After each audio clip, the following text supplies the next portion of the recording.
A broader perspective now from a scholar of African politics. Chipo Dendere is from Zimbabwe. She's also an associate professor of political science at Amherst College in Massachusetts. And that's where we reached her. In your view, what does this change actually represent for Zimbabwe?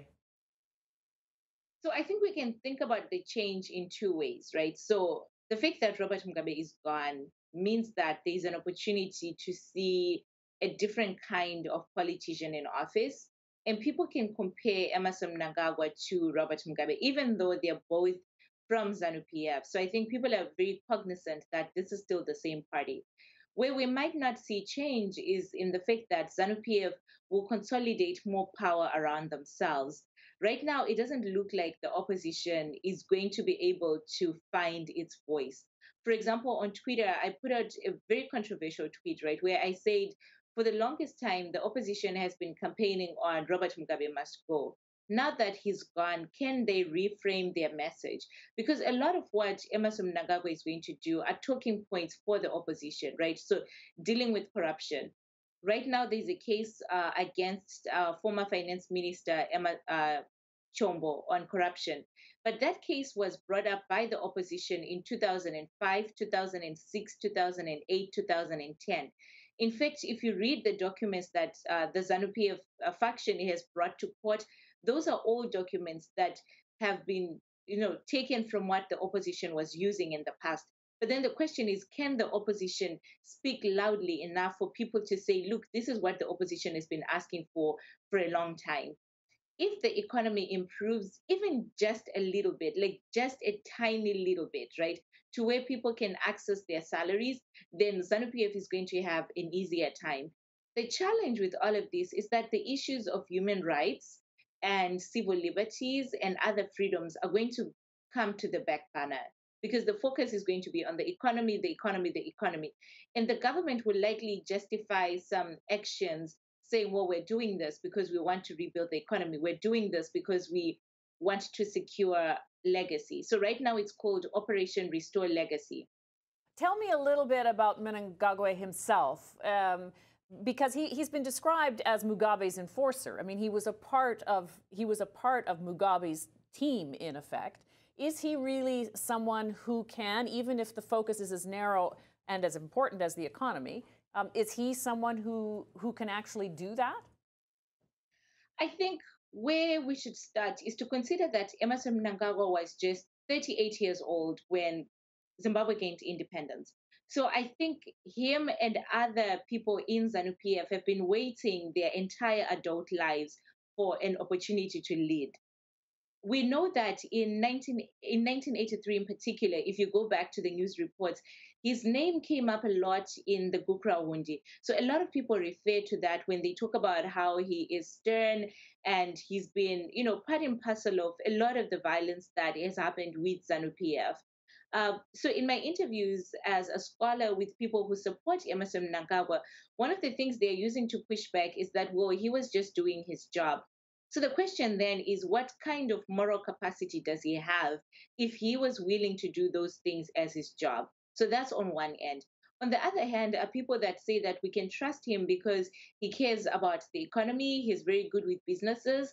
I don't know any businesses that he runs himself, particularly, but Emmerson Mnangagwa, unlike most Zimbabwean politicians, he's been very quiet. We have some of his old speeches to draw from just to show that he was really towing the party line. In his speech, he talked about how Robert Mugabe is his father and his mentor. So I assume that he will still seek some counsel from Robert Mugabe. But look, this is a guy who had very elaborate inauguration just for 8 months, right? And the way that I read that is that he has a message to send to the world. So part of it is that he wants to look like the commander in chief. So they go through all the ritualistic stuff of getting the sash and walking the guards and all of that. But I think he also realizes that he has his own legacy to shape right now. And he wants to open doors to international community. He also wants to maintain some of the land reform policies because he's got the war veterans on his side. He wants to appease the military. So he's put himself in a very tough position. How do you look progressive whilst doing all the things that ZANU-PF wants you to do. And you're still part of an authoritarian government. And you're still part of an authoritarian government. I mean, this is a guy who came in through a coup. So he's going to need to distance himself from the coup so that his legacy is not the coup. I think we are going to see elections in 2018. And I think that those elections will be relatively free and fair because he's thinking about his legacy. I He's want a to. president. I was going to say, I also want to ask you just a bit about Mugabe himself, who they say is going to stay in the country. He's an old man, but his wife has political ambitions herself. How much of a threat do you think Grace Mugabe is to political stability if, in fact, you're looking at elections in the next year or so? I've been studying Grace longer than most people. Um, and I would like to be a fly in her home. But let's draw from what we know right now. We know that she was very involved in the negotiations between the military and the generals. Father Mkonori, in his speeches, say that she was called in when it was necessary. We know that she is negotiating for a Robert Mugabe University. We also know that some of the G40 members are outside of the country and they've been vocal, like Jonathan Moyo. Walter Mzambi just gave an interview with BBC. So these people are not going away. Grace Mugabe will likely lay low for a while. I think just for her own safety, for the safety of her children, because she's not very well liked around the country. Robert Mugabe is more liked than Grace Mugabe. And we can talk about the gendered issues to do with the coup.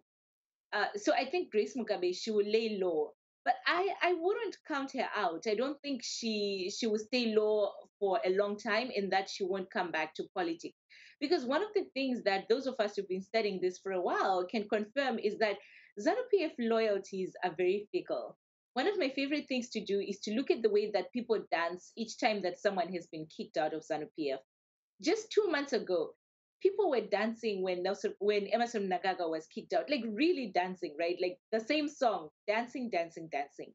Then they hear that Grace Mugabe and Robert Mugabe have been fired. The same people, they're still dancing to the same song. So these loyalties are very, very fickle. And as the president goes after people's wealth, that's going to build a little bit of resentment within ZANU-PF. So I think we are headed for very interesting times. Maybe not this coming year, but maybe in 5 years things will look very different. Chipo Dendere, thank you very much for this. Thank you, Alison.